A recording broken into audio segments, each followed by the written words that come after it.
ಭಾರತದ ಸಂವಿಧಾನ ನಮ್ಮೆಲ್ಲರಿಗೂ, ಭಾರತೀಯರಿಗೆ, ಪ್ರಜೆಗಳಿಗೆ ಅನೇಕ ಹಕ್ಕುಗಳನ್ನು ಕೊಟ್ಟಿದೆ. ಅದರಲ್ಲೂ ಕೂಡ ಮೂಲಭೂತ ಹಕ್ಕುಗಳು ನಮ್ಮ ಸ್ವಾತಂತ್ರ್ಯಕ್ಕೆ, ಸ್ವಾಭಿಮಾನಕ್ಕೆ ಮತ್ತು ಸ್ವಾಯಚ್ಛತೆಗೆ ಪೂರಕವಾಗಿರ್ತಕ್ಕಂಥ, ಸುರಕ್ಷತೆಗೆ ಪೂರಕವಾಗಿರ್ತಕ್ಕಂಥ ಅನೇಕ ಹಕ್ಕುಗಳನ್ನು ನಮ್ಮೆಲ್ಲರಿಗೂ ಕೊಟ್ಟಿದೆ. ಆದರೆ ಇತ್ತೀಚೆಗೆ ನಾವು ಮಾನವ ಹಕ್ಕುಗಳು ಅಂತಕ್ಕಂಥದ್ದು ವಿಶೇಷವಾಗಿ ಅವುಗಳನ್ನು ಆಗಾಗ್ಗೆ ಕೇಳ್ತಾ ಇರ್ತೇವೆ. ಮಾನವ ಹಕ್ಕುಗಳಂದ್ರೇನು, ಮೂಲಭೂತ ಹಕ್ಕುಗಳಂದ್ರೇನು, ಯಾವುದು ಮಾನವ ಹಕ್ಕು, ಯಾವುದು ಮೂಲಭೂತ ಹಕ್ಕು, ಇದ್ರ ಬಗ್ಗೆ ನಮಗೂ ಗೊಂದಲ ಇದೆ, ಅಥವಾ ಅದನ್ನು ಸರಿಯಾಗಿ ನಾವು ಅರ್ಥ ಮಾಡಿಕೊಳ್ಳೋ ಪ್ರಯತ್ನವನ್ನು ಮಾಡಿಲ್ಲ. ಇವತ್ತು ಈ ಬಹುರೂಪಿಯಲ್ಲಿ ಅದರ ಒಳ ಹೋಗುವಂಥ ಪ್ರಯತ್ನವನ್ನು ಮಾಡ್ತಾ ಇದ್ದೀವಿ. ಅದಕ್ಕೋಸ್ಕರವಾಗಿ ವಿಶೇಷ ತಜ್ಞರು, ಅನುಭವಿಗಳು, ಆ ಕ್ಷೇತ್ರದಲ್ಲಿ ವಿಶೇಷವಾದ ಸಾಧನೆಗಳನ್ನು ದಶಕಗಳಿಂದ ಸಾಧನೆ ಮಾಡಿ ಹೋರಾಟವನ್ನು ಮಾಡ್ತಿರ್ತಕ್ಕಂಥ ಹಿರಿಯರ ನಮ್ಮೊಟ್ಟಿಗಿದ್ದಾರೆ. ಶ್ರೀ ಮಲ್ಲಿಕಾರ್ಜುನವರಿದ್ದಾರೆ, ನಾಗೇಶ್ವರ ಬಾಬು ಅವರಿದ್ದಾರೆ, ವೀರೇಶ್ವರಿದ್ದಾರೆ. ಸರ್, ನಾನು ನಮ್ಮ ಜನಗಳಿಗೆ ಅಥವಾ ನನಗೆ ಕನ್ಫ್ಯೂಷನ್ ಅಂತ ಇರ್ತದೆ, ಮೂಲಭೂತ ಹಕ್ಕುಗಳು ಮತ್ತು ಮಾನವ ಹಕ್ಕುಗಳು ಏನಿದೆ ಕ್ಲಾಸಿಫಿಕೇಶನ್? ಸರ್, ಈಗ ಮಾನವ ಹಕ್ಕುಗಳು ಸೀಮಿತವಾದಂಥದ್ದು. ಅಂದರೆ ಈಗ ಒಬ್ಬನಿಗೆ ಈ ಪೊಲೀಸ್ನವರು ಹಿಡ್ಕೊಂಡೋಗಿ ಹಿಂಸೆಯನ್ನು ಕೊಡ್ತಕ್ಕಂಥದ್ದು, ಅಥವಾ ಈ ಕುಡಿಯುವ ನೀರಿನಲ್ಲಿ ಶುದ್ಧವಾದ ನೀರು ದೊರಕದಲ್ಲೇ ಇರ್ತಕ್ಕಂಥದ್ದು, ಅಂದ್ರೆ ಬದುಕಲಿಕ್ಕೆ ಬೇಕಾದಂತಹ ನೀರು, ಗಾಳಿ, ಶುದ್ಧವಾದ ಗಾಳಿ ಸಿಗದಲೇ ಇರ್ತಕ್ಕಂಥದ್ದು ಮಾನವ ಹಕ್ಕುಗಳ ಉಲ್ಲಂಘನೆ. ಕುಡಿಯುವ ನೀರು, ಶುದ್ಧ ನೀರು, ಆರೋಗ್ಯದ ಹಕ್ಕು, ಇವೆಲ್ಲವೂ ಕೂಡ ಮಾನವ ಹಕ್ಕುಗಳ ಅಡಿಯಲ್ಲಿ ಬರ್ತದೆ. ಪ್ರಮುಖವಾಗಿ ನಾವು ಮಾನವ ಹಕ್ಕುಗಳಲ್ಲಿ ಯಾವುದನ್ನ ಹೇಳ್ತಾ ಇದ್ದೀವಿ ಅಂತಂದ್ರೆ, ಈ ಪೊಲೀಸ್ನವರಿಂದ ಆಗ್ತಕ್ಕಂತಹ ಒಂದು ಏನು ಪೊಲೀಸ್ ಸ್ಟೇಷನ್ಗಳಲ್ಲಿ ಆಗ್ತಕ್ಕಂತಹ ಹಿಂಸೆ, ದೌರ್ಜನ್ಯ, ಅಕ್ರಮ ಬಂಧನ, ಸುಳ್ಳು ಕೇಸುಗಳನ್ನು ಹಾಕಿ ಬಹಳ ತೊಂದರೆ ಕೊಡ್ತಕ್ಕಂಥದ್ದನ್ನ, ಇದನ್ನ ನಾವು ಸ್ಥೂಲವಾಗಿ ಒಂದು ಉದಾಹರಣೆ ಹೇಳ್ಬೋದೇ?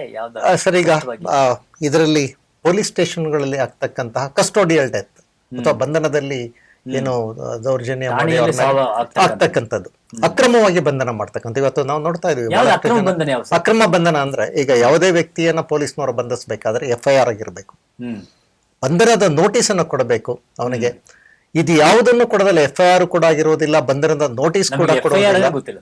ಫಸ್ಟ್ ಇನ್ಫಾರ್ಮೇಶನ್ ಯಾವ ಸಂದರ್ಭದಲ್ಲಿ FIR ನ ಪಡ್ಕೋಬೇಕು? FIR ಪಡ್ಕೊಳ್ಳೋದು ಎಲ್ಲರ ಧರ್ಮ ತಾನೆ, ಅದು ಕೂಡ ಹಕ್ಕಲ್ವ ಅಲ್ವೇ? ಸೊ ಹಾಗಾದ್ರೆ FIR ಅಂದ್ರೇನು? ಯಾರು ಯಾವಾಗ FIR ಬರೀತಾರೆ, ಯಾರು ಕೇಳ್ಬೇಕಾಗತ್ತೆ? ಈಗ ಫಸ್ಟ್ ಇನ್ಫಾರ್ಮೇಶನ್ ರಿಪೋರ್ಟ್ ಅಂತ ಯಾವುದೇ ಒಂದು ಈಗ ಅಪರಾಧಗಳಲ್ಲಿ ಗುರುತರವಾದ ಮತ್ತೆ ಸಜ್ಞೇಯ ಮತ್ತೆ ಅಸಜ್ಞೇಯ ಅಂತ ಹೇಳಿ, ಕಾಗ್ನೈಸಬಲ್, ನಾನ್ ಕಾಗ್ನೈಸಬಲ್ ಅಫೆನ್ಸ್ ಅಂತ ಹೇಳ್ತೀವಿ. ಯಾವುದೇ ಕಾಗ್ನೈಸಬಲ್ ಅಫೆನ್ಸ್ ಆದಾಗ, ಅಂದ್ರೆ ಗುರುತರವಾದಂತ ಕೊಲೆ ಇರ್ಬೋದು, ದರೋಡೆ ಇರ್ಬೋದು, ಕಳ್ಳತನ ಇರ್ಬೋದು, ಹಲ್ಲೆ ಇರ್ಬೋದು, ಇದು ಮಾರಣಾಂತಿಕ ಹಲ್ಲೆ, ಅಥವಾ ಯಾವುದೇ ಆಯುಧದಿಂದ ಹಲ್ಲೆ ಮಾಡ್ತಕ್ಕಂಥದ್ದು, ರೇಪ್ ಮಾಡ್ತಕ್ಕಂಥದ್ದು, ಅಥವಾ ಕಿಡ್ನಾಪ್ ಅಂತ ಹೇಳ್ತೀವಿ, ಅಪಹರಣ, ಇವನ್ನೆಲ್ಲವನ್ನು ಕೂಡ ನಾವು ಕಾಗ್ನೈಸಬಲ್ ಅಫೆನ್ಸ್ ಅಂತ ಹೇಳ್ತೀವಿ. ಅಂತ ಕಾಗ್ನೈಸಬಲ್ ಅಫೆನ್ಸ್ ಅಲ್ಲಿ ಯಾವುದೇ ವ್ಯಕ್ತಿ ಪೊಲೀಸ್ನವರಿಗೆ ದೂರನ್ನು ಕೊಡಬಹುದು.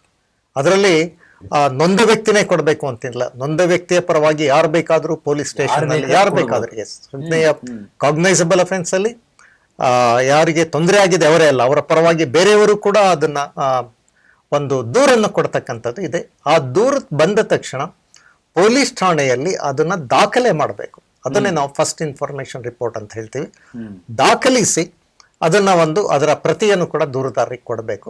ಮತ್ತೆ ಆ ಸೆಕ್ಷನ್ಗಳನ್ನು ಅವರು ನಿಖರವಾದ ಸೆಕ್ಷನ್ ನಮ್ಗೆ ಕೇಳಿ ಬರತಕ್ಕಂಥದ್ದು ಏನಂದ್ರೆ, ಅನೇಕ ಸಂದರ್ಭಗಳಲ್ಲಿ ಸ್ಟೇಷನ್ ಅಲ್ಲಿ FIR ಕೊಡಲ್ಲ ಅಂತಾರೆ. ಒಂದು ಎರಡನೇದು, FIR ಅಲ್ಲಿ ಅವ್ರವ್ರು ಬೇಕಾಗಿರ್ತಕ್ಕಂಥ ಸೆಕ್ಷನ್ಸ್ ಗಳನ್ನೆಲ್ಲ ಸೇರಿಸ್ತಾರೆ ಅಂತಕ್ಕಂಥದ್ದು ಸಾಮಾನ್ಯವಾಗಿ ಸಾರ್ವಜನಿಕರ ದೂರು. ನಿಜವೇ ಸರ್ ಇದು? ಖಂಡಿತ ಸರ್. ಇವತ್ತೇನಾಗಿದೆ, ಯಾವುದೇ ಪೊಲೀಸ್ ಠಾಣೆಗೆ ಹೋದ್ರೂ ತಕ್ಷಣ ಅವ್ರನ್ನ ದೂರ ತಗೊಳ್ತಾ ಇಲ್ಲ. ಅವ್ರು ಏನ್ ಮಾಡ್ತಾರೆ ಅದನ್ನ ಸತಾಯಿಸ್ತಕ್ಕಂಥದ್ದು. ಇವತ್ತೇನಾಗಿದೆ ಅಂತಂದ್ರೆ ಅಲ್ಲೂ ಕೂಡ ಭ್ರಷ್ಟಾಚಾರ ಬಹಳಷ್ಟು ಜಾಸ್ತಿ ಆಗಿರ್ತಕ್ಕಂಥದ್ದು. ಅಂದ್ರೆ ನೀವು ಇಲ್ಲ ಹಣ ಕೊಡಬೇಕು, ಇಲ್ಲ ಯಾರಾದ್ರೂ MLA ಅಥವಾ ಯಾರ್ದಾದ್ರೂ ಕೈಯಲ್ಲಿ ಶಿಫಾರಸು ಮಾಡಬೇಕಾದಂತ ಒಂದು ಪರಿಸ್ಥಿತಿ ಇವತ್ತು ಬಂದಿರತಕ್ಕಂಥದ್ದು. ಆದ್ರೆ ನಮ್ಮ ಈಗ ಭಾರತೀಯ ನ್ಯಾಯ ಸಮಿತಿಯಲ್ಲಿ ಬಹಳ ಸ್ಪಷ್ಟವಾಗಿ ಹೇಳ್ತದೆ, ಯಾವುದೇ ವ್ಯಕ್ತಿ ಒಂದು ಪೊಲೀಸ್ ಠಾಣೆಗೆ ಹೋಗಿ ದೂರನ್ನು ಕೊಟ್ರೆ ಅದನ್ನ ಕಡ್ಡಾಯವಾಗಿ ನೋಂದಣಿ ಮಾಡಲೇಬೇಕು ಅಂತಕ್ಕಂಥದ್ದು. ಆ ರೀತಿ ನೋಂದಣಿ ಮಾಡದಲೇ ಇದ್ರೆ ಅಂತಹ ಪೊಲೀಸ್ ಅಧಿಕಾರಿಯ ವಿರುದ್ಧ ಕೂಡ ಕೇಸ್ನ ದಾಖಲು ಮಾಡ್ತಕ್ಕಂಥ ಒಂದು ಇದೆ. ಹೀಗಾಗಿ ಏನಾಗಿದೆ, ಇವತ್ತು ತಕ್ಷಣ ಯಾವುದೇ ಪೊಲೀಸ್ನವರು ಸ್ಪಂದಿಸ್ತಾ ಇಲ್ಲ ಇವಾಗ. ಯಾಕೆಂದ್ರೆ ಆದಷ್ಟು ಅದನ್ನ ರಾಜಿ ಮಾಡಿ ಅದನ್ನ ಅಲ್ಲೇ ಮುಕ್ತಾಯ ಮಾಡ್ಲಿಕ್ಕೆ ಪ್ರಯತ್ನ ಪಡ್ತಿದ್ದಾರೆ ಹೊರತು, ಹೀಗಾಗಿ ಏನಾಗಿದೆ ಅಂದ್ರೆ ಅಪರಾಧಗಳು ಜಾಸ್ತಿ ಆಗಿರ್ತಕ್ಕಂಥದ್ದು. ಯಾವುದೇ ವ್ಯಕ್ತಿ ಒಂದು ಬೆದರಿಕೆ ಇದೆ ಅಂತ ಹೇಳಿ ಒಂದು ಪೊಲೀಸ್ ಠಾಣೆಗೆ ಹೋಗಿ ದೂರು ಕೊಟ್ಟಾಗ ಅವರ ದೂರನ್ನ ತೆಗೆದುಕೊಂಡು ಅದರ ಬಗ್ಗೆ ತನಿಖೆ ಮಾಡಿ ಅಪರಾಧಿಗಳ ಬಗ್ಗೆ ಶಿಕ್ಷೆ ಆಗದಾಗ ನೋಡ್ಕೊಂಡ್ರೆ ಏನಾಗ್ತದೆ, ಮುಂದೆ ನಡಿಬೇಕಾದಂತ ಅಪರಾಧಗಳು ನಮಗೆ ನಮ್ಮ ಸಾರ್ವಜನಿಕರಿಗೆ ಏನಾಗಿದೆ ಅಂದ್ರೆ ಪೊಲೀಸ್ ಸ್ಟೇಷನ್ ಅಂದ್ರೆ ಭಯ, ಪೊಲೀಸರು ಅಂದ್ರೆ ಭಯ ಅಲ್ವೇ ಸರ್? ಸೊ ಪೊಲೀಸರನ್ನ, ಪೊಲೀಸ್ ಸ್ಟೇಷನ್ ಅನ್ನ ಯಾವ ಸಂದರ್ಭದಲ್ಲಿ ಬಳಸ್ಕೋಬೇಕು ಸರ್? ಅದೇ ಹೇಳಿದ್ನಲ್ಲ, ಈಗ ನಮಗೆ ಯಾವುದೇ ಈಗ ನೋಡಿ, ಈಗ ಒಂದು 1912 ಅಂತಕ್ಕಂಥ ಒಂದು ಇದನ್ನ ಹೆಲ್ಪ್ ಲೈನ್ ಒಂದು ಪೊಲೀಸ್ನವರು ಬಿಟ್ಟಿದ್ದಾರೆ. ಬಹಳಷ್ಟು ಹೆಲ್ಪ್ ಲೈನ್ಗಳಿದೆ. 102 ಇದು 100 ಇದೆ, 1912 ಇದೆ. ಮಕ್ಕಳ ಮೇಲೆ ದೌರ್ಜನ್ಯ ಆದಾಗ ಅದಕ್ಕೆ ಒಂದು ಸಹಾಯವಾಣಿ ಇದೆ, ಬಹಳಷ್ಟು ಸಹಾಯವಾಣಿಗಳಿದೆ. ಫೋನ್ ಮೂಲಕ ಈಗ 1912 ಅಂತಕ್ಕಂಥದ್ದು ಬಹಳ ಇವತ್ತು ಇರ್ತಕ್ಕಂಥದ್ದು ಮುಖ್ಯವಾದಂತ ಒಂದು ನಂಬರ್. ಯಾವುದೇ ವ್ಯಕ್ತಿ ತೊಂದರೆಯಲ್ಲಿ ಸಿಲುಕಿದ್ದಾಗ ಅದಕ್ಕೆ ಕರೆ ಮಾಡಿದಾಗ ಈಗಿನ ವ್ಯವಸ್ಥೆಯ ಪ್ರಕಾರ 10 ನಿಮಿಷದ ಒಳಗಾಗಿ ಆ ಸ್ಥಳಕ್ಕೆ ಒಂದು ಹೊಯ್ಸಳ ವ್ಯಾನ್ ಅನ್ನ ಬರ್ತಕ್ಕಂಥ ಒಂದು ಇದನ್ನ ಮಾಡಿದ್ದಾರೆ, ವ್ಯವಸ್ಥೆ ಮಾಡಿದ್ದಾರೆ. ಇವತ್ತು ಬಹಳಷ್ಟು ಸುಧಾರಣೆಗಳಾಗಿದೆ. ಅವರು ತಕ್ಷಣ ಮಾಡಿ ಅಲ್ಲಿ ಏನಾದ್ರೂ ಅಪರಾಧಗಳಾಗಿದ್ರೆ ಆ ವ್ಯಕ್ತಿಯನ್ನು ಕರ್ಕೊಂಡು ಇವರನ್ನು ಕರ್ಕೊಂಡು ಬಂದು ಸ್ಟೇಷನ್ಗೆ ಕರ್ಕೊಂಡು ಬಂದು ದೂರನ್ನ ದಾಖಲಿಸ್ತಕ್ಕಂಥ ಕೆಲಸ ಆಗ್ಬೇಕು. ನಾವು ಹೇಳ್ತಕ್ಕಂಥದ್ದು ಅಪರಾಧಗಳಾದಾಗ 1912 ಮಾಡಿದ್ರೆ ಏನು ಅನುಕೂಲ ಅಂತಂದ್ರೆ ಅವರ ಕಂಟ್ರೋಲ್ ರೂಮ್ ನಲ್ಲಿ ದಾಖಲಾಗ್ತದೆ. ರೆಕಾರ್ಡ್ ಆಗದಾಗ ಏನಾಗ್ತದೆ, ಆ ಕೇಸ್ನ ಮುಚ್ಚಾಕ್ಲಿಕ್ಕೆ ಆಗೋದಿಲ್ಲ. ಅವರು ಕಂಟ್ರೋಲ್ ರೂಮ್ನವ್ರು ಅದನ್ನ ಮತ್ತೆ ಫಾಲೋ ಅಪ್ ಮಾಡ್ತಾ ಹೋಗ್ತಾರೆ ಅದನ್ನ. ಹೀಗಾಗಿ ಏನಾಗ್ತದೆ, ನಾವು ಹೇಳ್ತಕ್ಕಂಥದ್ದು ಇಂತಹ ಸಂದರ್ಭಗಳಲ್ಲಿ ಆದಷ್ಟು ಹೆಲ್ಪ್ ಲೈನ್ ಸಹಾಯ ಪಡೀರಿ, ಅವಾಗ ಇವರು ಮುಚ್ಚಾಕ್ಲಿಕ್ಕೆ ಸಾಧ್ಯ ಇಲ್ಲ. ಆಮೇಲೆ ಇವತ್ತು ಎಲ್ಲ ಠಾಣೆಗಳಲ್ಲೂ ಕೂಡ CCTVಗಳನ್ನ ಕಡ್ಡಾಯವಾಗಿ ಹಾಕಿದ್ದಾರೆ. ಯಾಕೆ CCTV ಕಡ್ಡಾಯವಾಗಿ ಹಾಕಿದ್ದಾರೆ ಅಂದ್ರೆ, ಕಸ್ಟೋಡಿಯಲ್ ಡೆತ್, ಏನು ಲಾಕಪ್ ಡೆತ್ಗಳು ಅಂತ ಹೇಳಿ ನಾವು ಹೇಳ್ತೀವಿ, ಬಹಳಷ್ಟು ಜಾಸ್ತಿ ಆಗ್ತಾ ಇತ್ತು. ದೌರ್ಜನ್ಯಗಳು, ಅಕ್ರಮ ಬಂಧನಗಳು, ಇವನ್ನೆಲ್ಲ ನಿಲ್ಲಿಸ್ಲಿಕ್ಕೋಸ್ಕರ ಏನ್ ಮಾಡಿದ್ರು, ಸುಪ್ರೀಂ ಕೋರ್ಟ್ ಒಂದು ಆದೇಶವನ್ನು ಮಾಡ್ತು. ಪರಮವೀರ ಸೈನಿ ಪ್ರಕರಣದಲ್ಲಿ ಒಂದು ಆದೇಶವನ್ನು ಮಾಡಿ ಹೇಳ್ತು, ಇಡೀ ರಾಷ್ಟ್ರದಲ್ಲಿ ಇರ್ತಕ್ಕಂತಹ ಎಲ್ಲ ಪೊಲೀಸ್ ಠಾಣೆಗಳಲ್ಲಿ ಎಲ್ಲಾ ಕಡೆಯಲ್ಲೂ, ಪೊಲೀಸ್ ಸ್ಟೇಷನಿನ ಎಲ್ಲಾ ಕಡೆಗಳಲ್ಲೂ ಎಂಟ್ರಿ ಮತ್ತೆ ಎಕ್ಸಿಟ್ ಒಳಗೊಂಡಂತೆ ಲಾಕಪ್ ಇರ್ಬೋದು, ಇದು ವಿಚಾರಣಾ ಇದಿರ್ಬೋದು, ಎಲ್ಲ ಇದನ್ನು ಕವರ್ ಆಗೋ ಹಾಗೆ CCTVಗಳನ್ನ ಕಡ್ಡಾಯವಾಗಿ ಹಾಕಬೇಕು ಅಂತಕ್ಕಂಥ ಒಂದು ಆದೇಶ ಮಾಡ್ತು. ಆದೇಶದನ್ವಯ ಇವತ್ತು ಎಲ್ಲ ಪೊಲೀಸ್ ಠಾಣೆಗಳಲ್ಲೂ ಕೂಡ CCTVಯನ್ನು ಹಾಕಿರ್ತಕ್ಕಂಥ ನಾವು ನೋಡ್ತಾ ಇದ್ದೀವಿ. ಪೊಲೀಸರು ಯಾವ ಸಂದರ್ಭದಲ್ಲಿ ದೌರ್ಜನ್ಯ ಮಾಡಬಹುದು? ಈಗ ದೌರ್ಜನ್ಯ ಯಾಕೆ ಮಾಡ್ಬೇಕು ಪೊಲೀಸರು? ಪೊಲೀಸರಿಗೆ ಕೈದಿ ಅವನು ವಿಚಾರಣಾಧೀನ ಕೈದಿ ಅಲ್ವೇ ಸರ್? ಅವನು ಅದು ನ್ಯಾಯಾಲಯಕ್ಕೆ ಹೋಗಿಲ್ಲ, ನ್ಯಾಯಾಲಯದ ತೀರ್ಮಾನ ಆಗಿಲ್ಲ, ಅವನು ವಿಚಾರಣಾಧೀನ ತಾನೆ, ಅವರನ್ನ ಕರ್ಕೊಂಡ್ಬಂದಿದ್ದಾರೆ, ಇಟ್ಕೊಂಡಿದ್ದಾರೆ. ಪೊಲೀಸರು ಅವ್ರ ಮೇಲೆ ದುಂಡಾವರ್ತನೆ ಮಾಡೋ ಸಾಧ್ಯತೆ ಇದೆಯೇ, ಮಾಡಬಹುದೇ? ಇದನ್ನ ಪ್ರಶ್ನೆ ಕೇಳ್ತೀನಿ. ಇಲ್ಲ, ನಿನ್ನ ವಿವೇಕ್ ನಗರದಲ್ಲಿ ದರ್ಶನ್ ಅನ್ನೋ ಹುಡುಗನ್ನ ಲಾಕಪ್ ಡೆತ್ ಮಾಡ್ಬಿಟ್ಟು ಇದನ್ನ ಮಾಡಿರೋದನ್ನ ನೀವು ಒಂದು ಆ ಸ್ಟೇಷನ್ ಇನ್ಸ್ಪೆಕ್ಟರು ಮತ್ತೆ 4 ಜನ ಇವರು ಸಸ್ಪೆಂಡ್ ಆಗಿರೋದನ್ನ ಮಾಧ್ಯಮಗಳಲ್ಲಿ ಕೇಳಿರ್ಬೋದು. ಅದು ನಿನ್ನೆ ಪ್ರೆಸ್ ಮೀಟ್ ಇತ್ತು. ಅವ್ರ ಪ್ರಕಾರ ಏನ್ ಹೇಳ್ತಾರೆ ಅಂದ್ರೆ ತೀರೋಗಿರೋ ದರ್ಶನ್ ಅವರ ತಾಯಿ ಮತ್ತೆ ಅವರ ಅತ್ತೆ ಮತ್ತೆ ಅವರ ಮಿಸಸ್ ಅವ್ರ ಪ್ರಕಾರ ದರ್ಶನ್ ಮನೆಯಲ್ಲಿದ್ದ 2:30-3 ಗಂಟೆ ರಾತ್ರಿಯಲ್ಲಿ ಬಂದು ಅವನ್ನ ಮನೆಯಿಂದ ಎಳ್ಕೊಂಡು ಹೋದ್ರು. ಇಲ್ಲ ನಾನು ಬರಲ್ಲ, ನಾಳೆ ಬೆಳಗ್ಗೆ ಬರ್ತೀನಿ, ಇಲ್ಲ ವಾರಂಟ್ ಇದೆಯಾ, ಇಲ್ಲ ಬಂಧನಕ್ಕೆ ಇದೆಯಾ, FIR ಏನಿದೆ, ಏನೂ ಇಲ್ಲ, ಬಲವಂತವಾಗಿ ಎಳ್ಕೊಂಡು ಹೋಗಿದ್ದಾರೆ.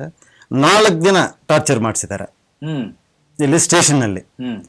ಏಟ್ಗಳೆಲ್ಲ ಇದೆಲ್ಲ ತೋರಿಸ್ತಾರೆ. ಕೊನೆಗೆ ಏನಿದೆ, ಅವ್ನು ರಿಹ್ಯಾಬಿಲೇಷನ್, ಅವ್ನು ಕುಡಿತ ಜಾಸ್ತಿ ಆಗಿದೆ, ರಿಹ್ಯಾಬಿಲೇಷನ್ ಸೆಂಟರ್ ಕಳಿಸ್ಬೇಕಂದ್ಬಿಟ್ಟು ತಗೊಂಡ್ಬಿಟ್ಟು ರಿಹ್ಯಾಬಿಲೇಷನ್ ಸೆಂಟರ್ಗೆ ಹಾಕಿದ್ದಾರೆ. ಅಲ್ಲಿ ಅವರು ತೀರೋಗಿದ್ದಾರೆ. ಒಬ್ಬ ಮನುಷ್ಯಗೆ ಗಾಯ ಪಟ್ಟಿದ್ ಬಿಟ್ರೆ ಎಲ್ಲಿ ಸ್ಟೇಷನ್ ಅಲ್ಲಿ ಇರುವಾಗ ಎಲ್ಲಿಂದ ಗಾಯ ಆಗುತ್ತೆ? 4 ದಿವಸದಿಂದ ಇರೋದ್ರಿಂದ ಅಲ್ವೇ ಸಹಜವಾಗಿ ಅನುಮಾನ ಬರುತ್ತೆ. ಅವ್ರ ಫ್ಯಾಮಿಲಿಗೂ ತಿಳಿಸಿಲ್ಲ, ಅವ್ರು ಹೋದ್ರೇನು ಅವ್ರನ್ನ ಹುಡುಗನ ತೋರಿಸ್ತಾ ಇಲ್ಲ. ಪಾಪ ಅವರು ಆಗ್ಲೇ ಒಂದು 20-30 ವರ್ಷ ಹಾಗೆ ಈಗ ಆಜುಬಾಜು ಇರೋರು. ಅವ್ರ ಮಿಸ್ಸಸ್ ಒಂದು 22, ಮಗು 2 ವರ್ಷದ ಮಗು ಇದೆ. ಪಾಪ ಇವತ್ತು ಅವ್ರ ಹೆಂಡತಿ ಮಗುನು ಅನಾಥೆಗಳಾಗಿದ್ದಾರೆ. ಈ ತರ ಲಾಕಪ್ ಅಲ್ಲಿ ಒಡೆಯಕ್ಕೆ ಯಾರು ಕೊಟ್ರು ಪರ್ಮಿಷನ್ ಅವ್ರಿಗೆ? ಅದು ಕಾನೂನು ಬಾಹಿರ. ಆದ್ರೂ ಇವತ್ತಕ್ಕೂ ನಡೀತಾ ಇದೆ ಅಂದ್ರೆ ನನಗೆ ಒಂದು ಪ್ರಶ್ನೆ ಇದೆ. ನನಗೆ ಪೊಲೀಸ್ ಸ್ಟೇಷನ್ ತುಂಬಾ 3rd ಗ್ರೇಡ್ ಡಿಗ್ರಿ ಟ್ರೀಟ್ಮೆಂಟ್ ಎಲ್ಲ ಕೊಡ್ತಾರಂತ, ಹೌದೇ ಸರ್? ಅದು ಬ್ರಿಟಿಷ್ ಅವ್ರ ಕಾಲದಿಂದ ಬಂದಿದ್ದ ಸಂಸ್ಕೃತಿ ಸರ್. ಆವಾಗ ಬ್ರಿಟಿಷ್ ಇವತ್ತಕ್ಕೂ ಇದೆ. ಇವತ್ತು ಇದೆ. ಅವ್ರ ಗನ್ಗಳನ್ನು ಪಾಯಿಂಟ್ ಟು ಡಾಟ್ ರೈಫಲ್ಸ್ ಇವತ್ತು ಕೆಲವು ಕಡೆ ಇದಾವೆ. ಅವರ ಸಿದ್ಧಾಂತಗಳು ಇವತ್ತಕ್ಕೂ ಇದಾವೆ. ಅವ್ರ ಎದುರು ಇವತ್ತಕ್ಕೂ ಇದಾವೆ. ಬ್ರಿಟಿಷ್ ಅವ್ರು ಬಿಟ್ಟು ಹೋಗಿದ್ದಾರೆ ಹೊರತು ಅವ್ರು ಬಿಟ್ಟೋಗಿರೋ ಈ ಸಿದ್ಧಾಂತಗಳ ಪದ್ಧತಿಗಳು ಇನ್ನೂ ಸ್ವಲ್ಪ ನಮ್ಮ ಪೆನಲ್ ಕೋಡ್ಗಳಲ್ಲೇ ಇದ್ರಲ್ಲೇ ಇದಾವೆ. ಪೊಲೀಸರಿಗೆ ಹೊಡೆಯುವ ಅಧಿಕಾರ ಇದೆಯೇ? ಇಲ್ಲ ಸರ್. ಈಗ ಅಕ್ರಮವಾಗಿ ಬಂಧಿಸ್ತಕ್ಕಂಥ ಅಧಿಕಾರನೂ ಇಲ್ಲ. ಯಾವುದೇ ವ್ಯಕ್ತಿಯನ್ನ ಠಾಣೆಗೆ ಕರ್ಕೊಂಡು ಬರ್ಬೇಕು ಅಂತಂದ್ರೆ ಅವನ ವಿರುದ್ಧ ದೂರು ದಾಖಲಾಗಿರ್ಬೇಕು. ಅಥವಾ ಇದು ಕಾಗ್ನೈಸಬಲ್ ಅಥವಾ ನಾನ್ ಕಾಗ್ನೈಸಬಲ್ ಅಂತೀವಿ, ಅಸಂಜ್ಞೇಯ. ಇದು ದೂರು ದಾಖಲಾದಾಗ ಒಂದು ನೋಟಿಸ್ ಅನ್ನ ಕೊಡ್ಬೇಕು ಅವನಿಗೆ, ವಿಚಾರಣೆಗೆ ಇಂಥ ದಿವಸ ನೀನು ವಿಚಾರಣೆಗೆ ಬಾ ಇಂಥ ಟೈಮ್ ಅಂತ ಹೇಳಿ ಆ ದೂರಿನ ಯಾವುದೋ ಒಂದು ನೋಟಿಸ್ ಅನ್ನ ಅವನಿಗೆ ಕೊಟ್ಟು ಅಕ್ನಾಲ್ಮೆಂಟ್ ಕೂಡ ತಗೋಬೇಕು. ನಂತರ ಅವನು ಸ್ಟೇಷನ್ಗೆ ಬರಬೇಕು. ಹೀಗೆ ಇರ್ತಕ್ಕಂಥದ್ದು. ಈವನ್ ವಕೀಲರ ಸಹಾಯವನ್ನು ಕೂಡ ಪಡಿಬೋದು. ಆದರೆ ಈ ಪೊಲೀಸ್ನವರು ಇದು ಯಾವುದನ್ನು ಬಳಸ್ತಾರೆ. ನಮ್ಮದು ಬ್ರಿಟಿಷರಿಂದ ಬಂದಂಥ ಒಂದು ಬೆಳವಳಿ ಇದು. ಈ ಮೂಲತಃ ಏನಾಗಿದೆ ಅಂದರೆ ಭ್ರಷ್ಟಾಚಾರ ಇದಕ್ಕೆಲ್ಲ ಮೂಲ ಕಾರಣ. ಅಕ್ರಮವಾಗಿ ಯಾಕೆ ಬಂಧನ ಮಾಡ್ತಾರೆ ಅಂತಂದರೆ, ಕೇಸು ಹಾಕಿದರೆ ಅದು ಕೊನೆಗೆ ಅವನ್ನ 24 ಗಂಟೆ ಒಳಗೆ, ಬಂಧಿಸಿದ್ರೆ 24 ಗಂಟೆ ಒಳಗೆ ಪ್ರೊಡ್ಯೂಸ್ ಮಾಡಲೇಬೇಕಾಗ್ತದೆ. ಬಂಧನ ಮಾಡಿದ ಮೇಲೆ ಅವನ ಮೇಲೆ ಯಾವ ರೀತಿಯ ದೈಹಿಕ ಹಲ್ಲೆಗಳನ್ನು ಮಾಡಲಿಕ್ಕಾಗೋದಿಲ್ಲ. ಆದರೆ ಈ ಅಕ್ರಮವಾಗಿ ಬಂಧನ ಮಾಡಿದಾಗ ಎಲ್ಲೂ ಕೂಡ ಅದರ ದಾಖಲೆಗಳು ಇರುವುದಿಲ್ಲ. ಆದರೆ ಇವತ್ತು CCTV ದಾಖಲೆಗಳಿದೆ. ನಿಮಗೆ CCTV ಹೇಳಿದೆ. ಈ ರೀತಿಯ ಪ್ರಕರಣಗಳಲ್ಲಿ CCTVಗಳ ಫುಟೇಜ್ಗಳನ್ನು ಯಾರು ಬಾಧಿತ ವ್ಯಕ್ತಿಗಳು, ಯಾರು ಸಂಬಂಧ ವ್ಯಕ್ತಿಗಳು ಅದನ್ನ CCTV ಫುಟೇಜ್ಗಳನ್ನು ಕೂಡ RTI ಮೂಲಕ ಪಡಿಬಹುದು ಅಂತಕ್ಕಂಥದ್ದು ಮಾಡಿರ್ತಕ್ಕಂಥದ್ದು ಬಹಳ ಸ್ಪಷ್ಟವಾಗಿ. ಇಲ್ಲಿ RTI ಇದೊಂದು ಬಹಳ ಪ್ರಬಲವಾದಂತಹ ಅಸ್ತ್ರ.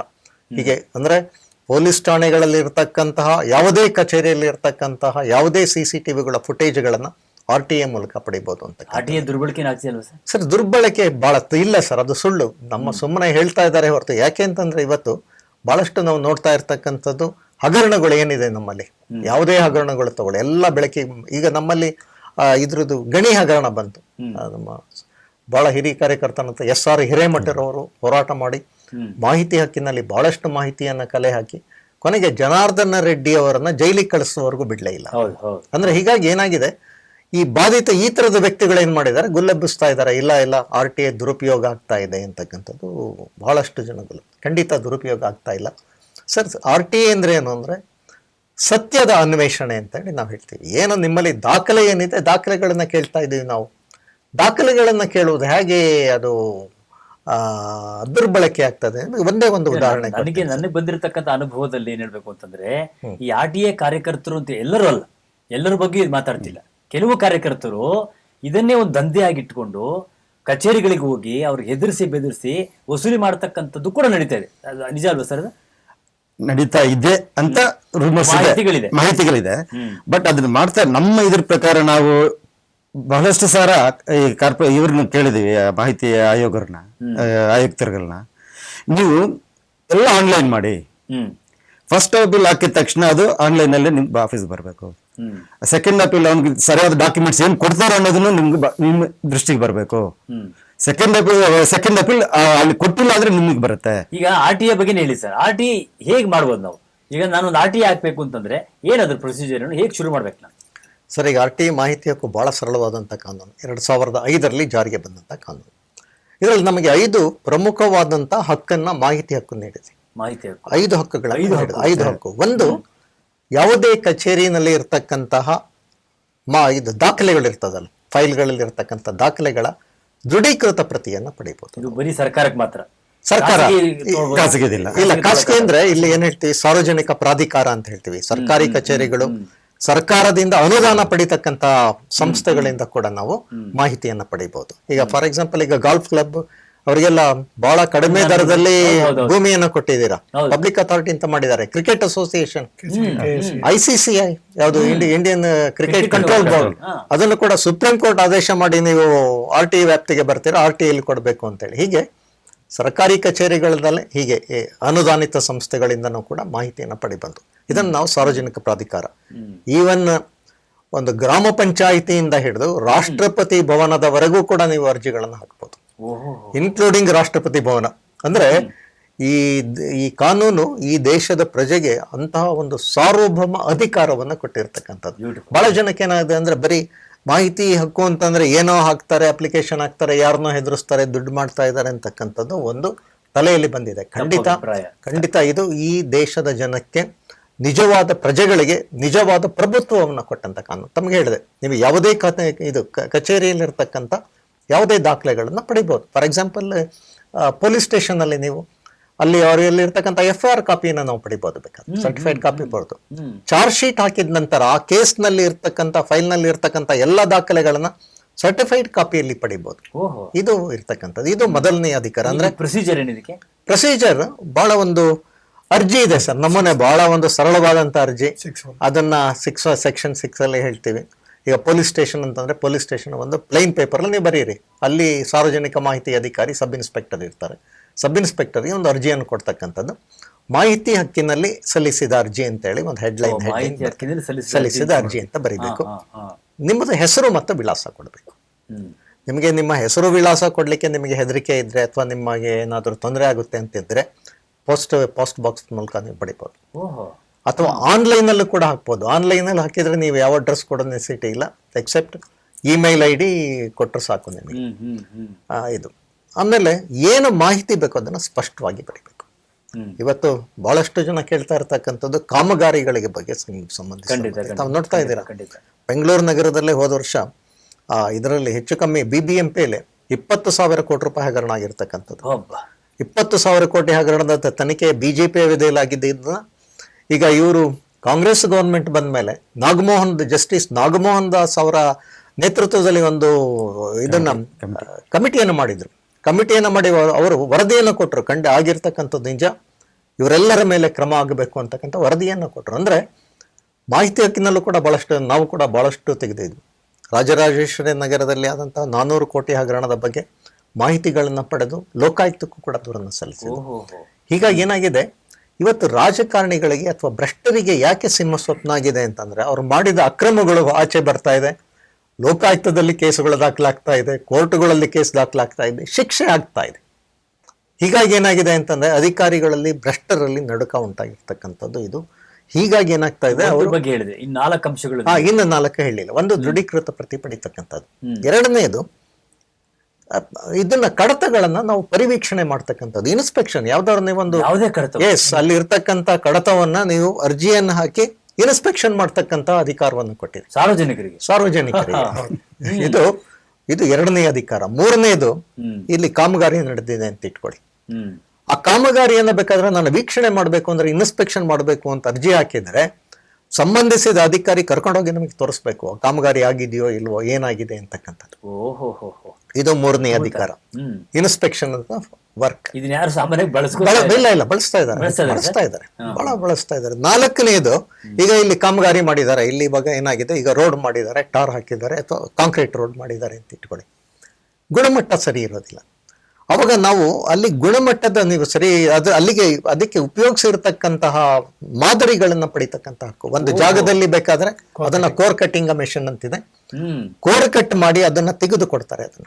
ಅಥವಾ ಕಾಮಗಾರಿ ನಡಿಬೇಕಾದ್ರೆ ನೀವು ಅದ್ರ ಇದೆ ಯಾವುದು ಬಿಟ್ಯುಮೆನ್ ಯೂಸ್ ಸ್ಯಾಂಪಲ್ಸ್. ಒಂದೇ ಒಂದು ಉದಾಹರಣೆ ಹೇಳ್ತೀನಿ ನಿಮಗೆ. ನಮ್ಮಲ್ಲಿ Karnataka state medical supplies corporation ಅಂತ ಇದೆ. ಅಂದ್ರೆ ಈ ಸರ್ಕಾರಿ ಆಸ್ಪತ್ರೆಗಳಿಗೆ ಔಷಧಿಗಳನ್ನ ಸಪ್ಲೈ ಮಾಡ್ತಕ್ಕಂಥ ಒಂದು ಸಂಸ್ಥೆ ಮಾಗಡಿ ರಸ್ತೆಯಲ್ಲಿದೆ. ನಾವೊಂದು ಅರ್ಜಿಯನ್ನು ಹಾಕಿದ್ವು. ಅಲ್ಲಿ ಈ ಸರ್ಕಾರಿ ಆಸ್ಪತ್ರೆಗಳಲ್ಲಿ ಸಪ್ಲೈ ಮಾಡ್ತಿರ್ತಕ್ಕಂತಹ ಅನೇಕ ಔಷಧಗಳ ಗುಣಮಟ್ಟ ಬಹಳ ಕಮ್ಮಿ ಇದೆ ಅಂತಕ್ಕಂಥದ್ದು ಸಾರ್ವಜನಿಕ ದೂರದು, ಎಲ್ಲರಿಗೂ ಗೊತ್ತಿರ್ತಕ್ಕಂಥದ್ದು. ನಾವು ಮಾಡಿದ್ದು ಒಂದೇ ಕೆಲಸ, ಪ್ಯಾರಾಸೆಟಮಾಲ್ ಅಂತ ಇವತ್ತು ತಮಗೆ ಗೊತ್ತಿರ್ಬೇಕಲ್ಲ. ಅಂದ್ರೆ ಜ್ವರಕ್ಕೆ ಕೊಡ್ತಕ್ಕಂಥ ಒಂದು ಸಾಮಾನ್ಯ ಮಾತ್ರೆ. ಅದು ಇವತ್ತು ಜನೌಷಧದಲ್ಲಿ ಒಂದು 10 ಪೈಸಕ್ಕೋ 20 ಪೈಸಕ್ಕೂ ಸಿಗ್ತದೆ.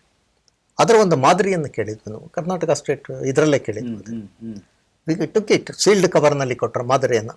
ಅಂದ್ರೆ ಮಾದರಿ ಯಾವುದೇ ಮಾಹಿತಿ ಪಡಿಬೇಕಾದ್ರೂ ನಾವು ಅದಕ್ಕೆ ತಗಲತಕ್ಕಂಥ ವೆಚ್ಚವನ್ನು ನಾವು ಕೊಡಬೇಕಾಗ್ತದೆ. ಅದನ್ನು ವೆಚ್ಚವನ್ನು ಕೊಟ್ಟು ಅರ್ಜಿ ಜೊತೆನೂ ಅಷ್ಟೇ, ಅರ್ಜಿ ಕೊಡಬೇಕಾದ್ರೆ ನಾವು 10 ರೂಪಾಯಿ ಇಂಡಿಯನ್ ಪೋಸ್ಟಲ್ ಆರ್ಡರ್ ಹಾಕಬೇಕು. ಬಡತನದ ರೇಖೆಗಿಂತ ಕೆಳಗಿದ್ದವರಿಗೆ ಇದನ್ನು ಇನ್ಕಮ್ ಸರ್ಟಿಫಿಕೇಟ್ ಕೊಟ್ರೆ ಸಾಕು. ಅಂದ್ರೆ ಈವನ್ ಇದು ಏನು ಕಡು ಬಡವನು ಕೂಡ ಮಾಹಿತಿ ಹಕ್ಕಿನಲ್ಲಿ ಭಾಗವಹಿಸಬೇಕು ಅಂತ. ಸರಿ, ಇದು ಮಾಹಿತಿ ಹಕ್ಕಿನ ಮೂಲ ಉದ್ದೇಶ ಏನು ಅಂತಂದ್ರೆ ಆಡಳಿತದಲ್ಲಿ ಪಾರದರ್ಶಕತೆ, ಅಧಿಕಾರಿಗಳಲ್ಲಿ ಹೊಣೆಗಾರಿಕೆ, ಮತ್ತೆ ನಾಗರಿಕರು ಆಡಳಿತದಲ್ಲಿ ಭಾಗವಹಿಸಬೇಕು ಅಂತಕ್ಕಂಥದ್ದು.